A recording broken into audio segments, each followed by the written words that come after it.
Hi, welcome to Transparent Talk. I'm your host for today, Heather Weigel, representing the Eastern Echo, and I'm with guest Jack Swartzinski today. He is the parliamentarian of student government, the Student Senate. It's great to be here. Great to have you.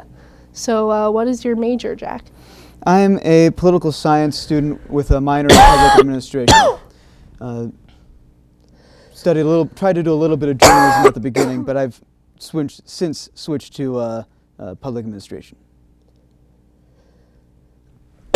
Great. How do you think that applies to your role in student government? So, politics is something where you're talking about really how people interact with each other in decision making, and that is the same with public administration. So it's important in my role to not where mine's kind of more of an internal role of looking how the senators interact with each other, but also seeing how they interact with the broader EMU community, and for that matter, Ypsilanti community. Right, and your position was previously known as the judicial sergeant, right? That is correct, yes. What's the reason for the name change? So I was appointed by the Senate to be judicial sergeant in December of 2018 when Larry Borum graduated and he moved on to his actually great job now. Great time as a student at U of M. So over that semester holding that job, I began seeing what the job took and what was necessary for the Senate, and seeing that situation where the judicial sergeant position before, they couldn't vote, they couldn't really give any sort of opinion. They couldn't even really make motions on the Senate floor. I felt that given the size of the Senate at that time and even today, and the importance of having a really strong Senate leadership to kind of hold some sort of institutional foundation to it, that that it should be changed to a parliamentarian position, and that position should be held by a sitting senator. Right. What kind of tasks do you perform in your role?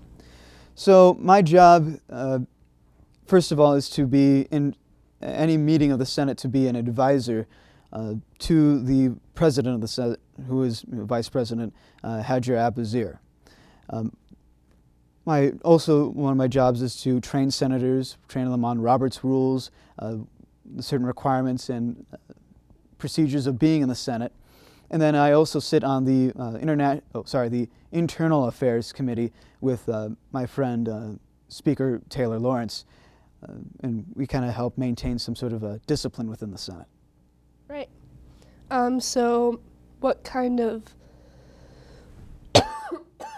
things do you do on a daily basis? So on a daily basis, I'm keeping track of the news around EMU, what's going on, if there's any thing that really needs to be addressed. I also looking at what my friend Taylor Lawrence is doing and how he's interacting with the senators. And then on Tuesdays and Thursdays, I go in for office hours, specifically between about 3:30 and 7 normally. Right, so that's when students can reach you with any concerns? Yeah, those are the times where I'm normally in the office trying to just working on bylaw stuff, working on training senators.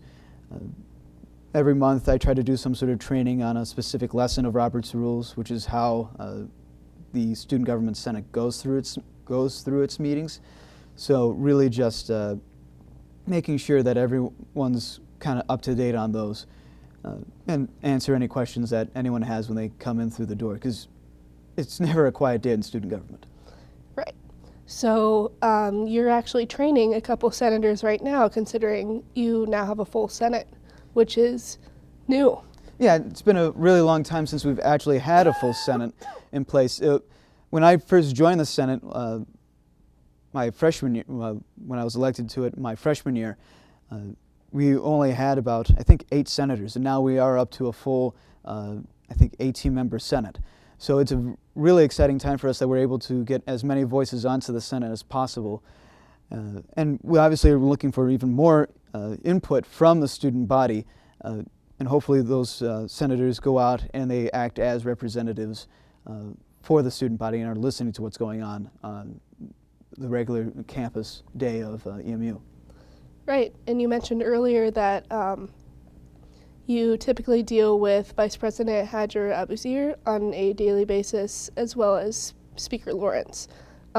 Is there any other actors on student government that you typically carry out a lot of your tasks alongside?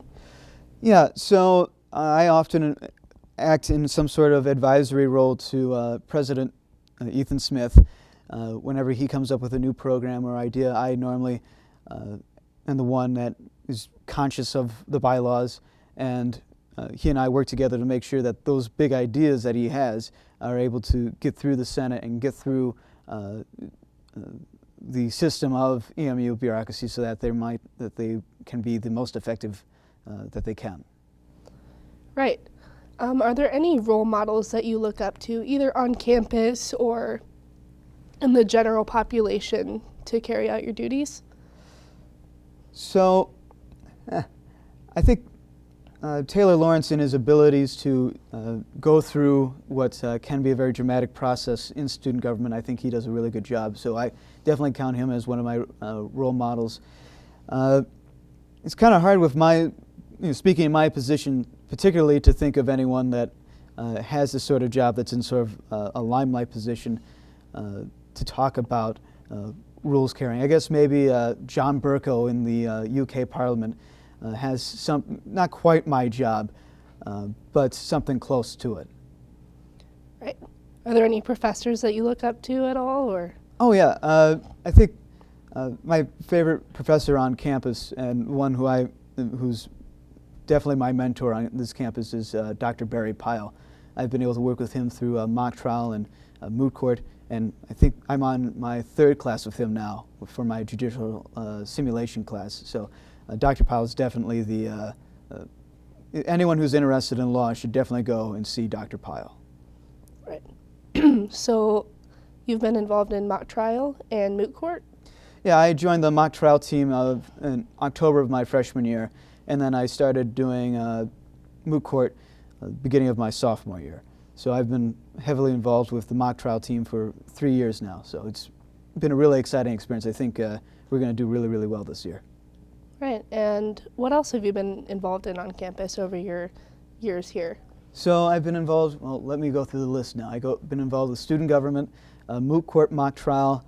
I've been involved with Catholics on campus, as well as kind of going around to different orgs and seeing what they have to offer.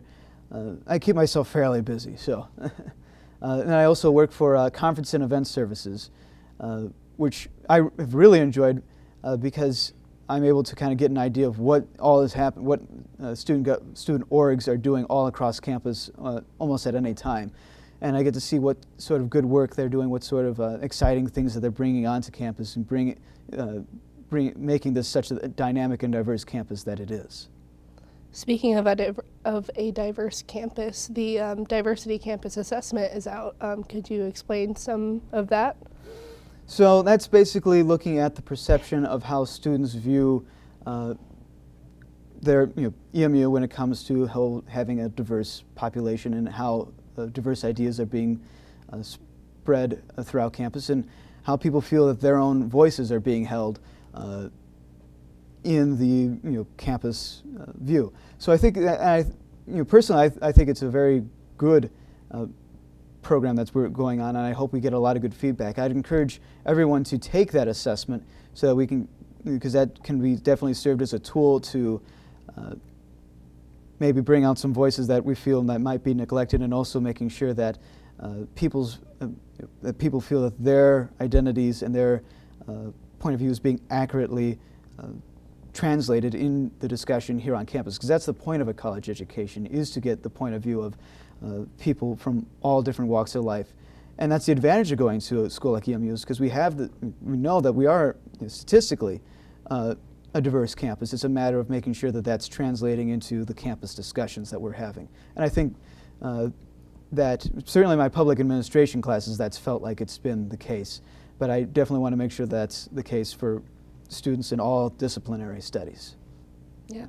And also related to diversity, there is currently an opening in student government for the diversity and inclusion chair. Yes, we just had an opening pop up for the diversity chair, who is also in charge of the PAC, Public Affairs Committee.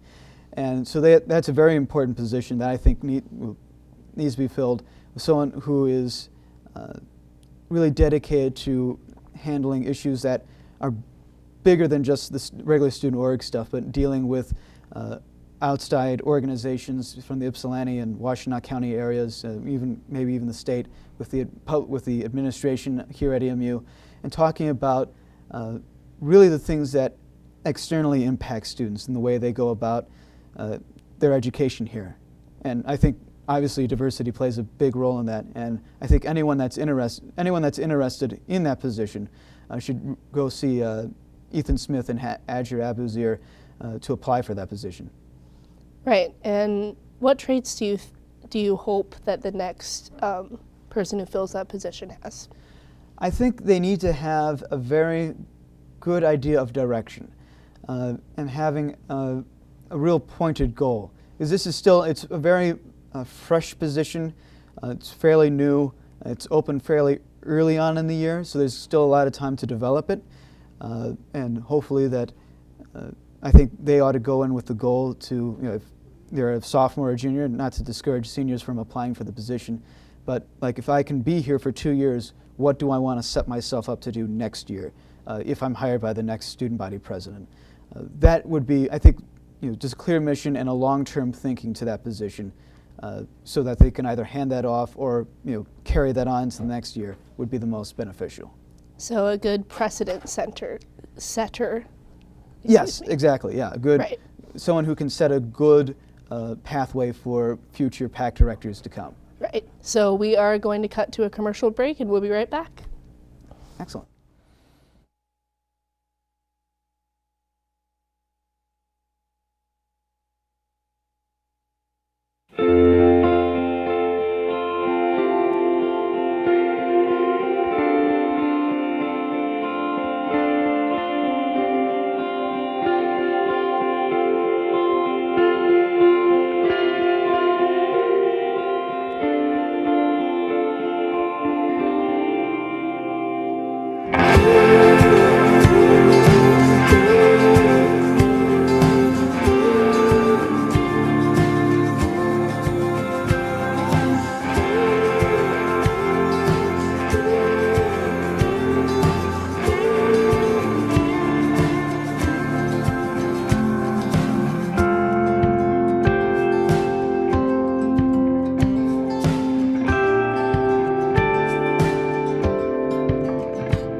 All right, and we are back with Transparent Talk.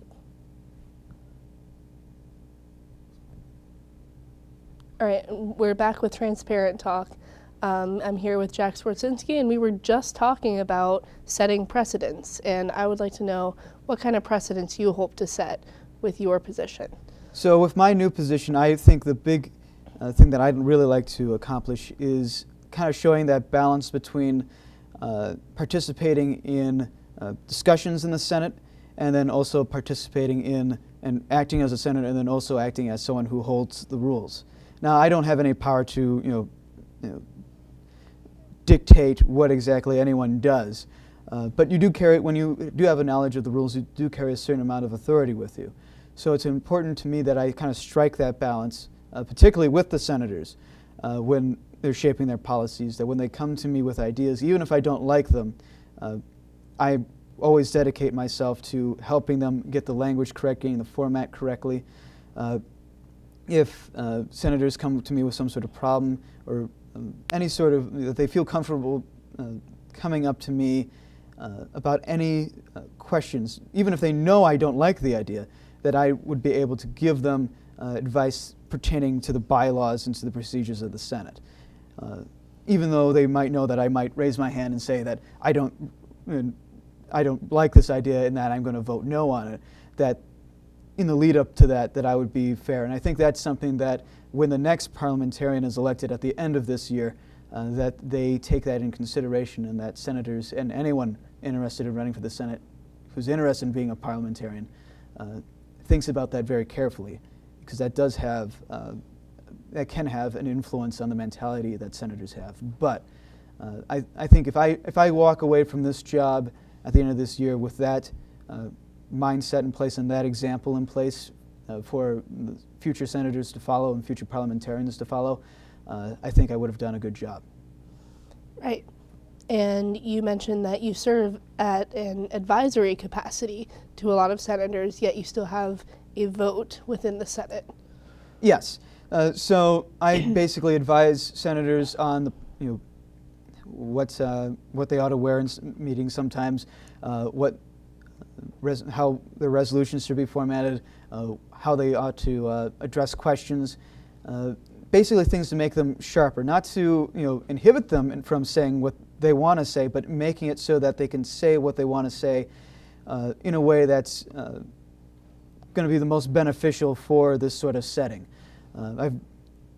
So that's where I am on this, and I think, and I feel entrusted by my fellow senators to hold this position, to be that sort of advisor, but also be able to represent 1,000 students on campus in a similar way that Taylor Lawrence is respected and trusted enough to be the disciplinarian, firm disciplinarian, actually assigning absences and those sorts of redresses to senators, while also putting out his own opinion, and then also advising senators on resolutions and how they ought to go about their business. But it's definitely a balancing game. If you're not, but then again, if the senator, I always have to be vigilant of the things that I say and the things that I do, and I think holding this responsibility makes me more self-aware and conscientious of how I conduct myself. I hope. So you've been involved also in establishing programs through student government. Could you tell about a time when a program was successful that you helped push through? So I'm thinking early on, just right off going into this year, I was in charge of the bylaw commission that was set up by President Smith, basically going through the bylaws of the student government and writing and kind of looking for any sort of obvious grammatical errors, any sort of phrases and clauses in there that might be confusing, or maybe ones that don't really pertain to student government as it is today. And I felt we had a really good group for that, and I felt that went very, very successfully. And I've also been proud of a lot of the initiatives that I've done with Taylor Lawrence, making sure that we're able to, particularly last year when I was a freshman, freshman senator, but sophomore student, being able to go through the motions with him on how to create proper resolutions and create resolutions that do have an impact on the student body. So I would say, for an example, that would be like the library fund last year, making sure that the library would stay open on certain days up until 2 a.m. Cool. Is there any program that you've had a part in that didn't necessarily hold water at all, or that you wish you could have pushed through? I think one that would have fallen in that category. It was one of the goals when I first joined the Senate. I was a commuter. I lived about 20 minutes away from campus at the time, and I was really into commuter issues. And that's a very difficult thing to go at, because there are commuters. They're not just always young college students; they're older college students, and trying to find how maybe attracting, engaging the commuter population a bit more, that we might be able to increase retention rates amongst that population, and also make them feel more at home and a part of this campus. Because it is unfortunately, it is a possibility for people here at EMU to they drive here get here for their 10 o'clock class and then leave at 3:30, and they don't experience the events or the culture that really is here at EMU. And I think that's they're missing out on that big slice of their college experience. So that's something that I would like to. That's something that I started out with early on. Never got anything formally started, but that's something that I kind of wish and might try to jump back into if I can find a good route to do that. Even though I live here in Ypsilanti now, the best way to go about helping that population of students that I can empathize with. Right. How do you think your experiences in student government will help you with the rest of your life and your career? I think it's being aware of, trying to keep aware of how everyone's feeling at any particular time on campus. It's very easy, I think, in student government to put yourself in an ivory tower, to be isolated from everything else that happens on campus. And really, that's not how, but luckily we are able to, in a good situation, we're able to reach out and see where people are. And just making yourself available to other people, I think, is an important skill. And that's what you're called to do when you're part of student government, when you're elected, is, if someone comes in that door with a problem, even if you don't have all the answers to that problem, being able to go out and help them in some way, or at least put them in contact with someone else who can be, because that's what we are. We're an advocate in student government. We're a tool for advocacy if we do our jobs correctly.